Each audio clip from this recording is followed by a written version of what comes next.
Hello friends! Over the next 2 weeks, we are going to be talking about two very important trees from the Bible, the tree of knowledge and the tree of life. In the book of Genesis, we learn about Adam and Eve, who dwelled in the Garden of Eden with God after the creation of the world. This garden was paradise, abundant plants and animals, plenty to sustain and comfort them, and the opportunity to live in the presence of God. At the center of this garden were these two important trees. We'll talk more about the tree of life next week, so today we are going to focus on the tree of knowledge. God had expressly forbidden Adam and Eve from eating the fruit of this tree, but told them everything else in the garden was there for them to enjoy. One day, Eve encountered a serpent who told her that if she ate the fruit from that tree, that she would gain the knowledge of good and evil and be more like God. Thinking that sounded pretty cool, Eve ate and shared the fruit with Adam. God was heartbroken to hear what they had done, and because of their betrayal, God cast them out from the garden. Now, on the surface, it doesn't seem like a bad thing to understand the difference between good and evil, right? But the understanding isn't the problem.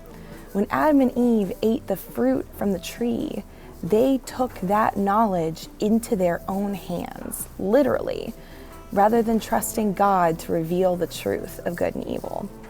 They kind of tried to be God, to be their own vine rather than a branch on the true vine. You can look throughout human history to see why this is a problem.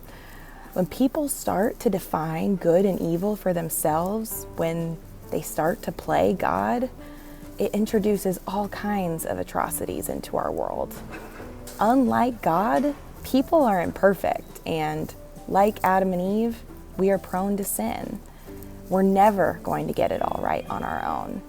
But when we remain in God and continue to look to God's wisdom instead of our own, we can start to understand God's truth, which is always good because God is good.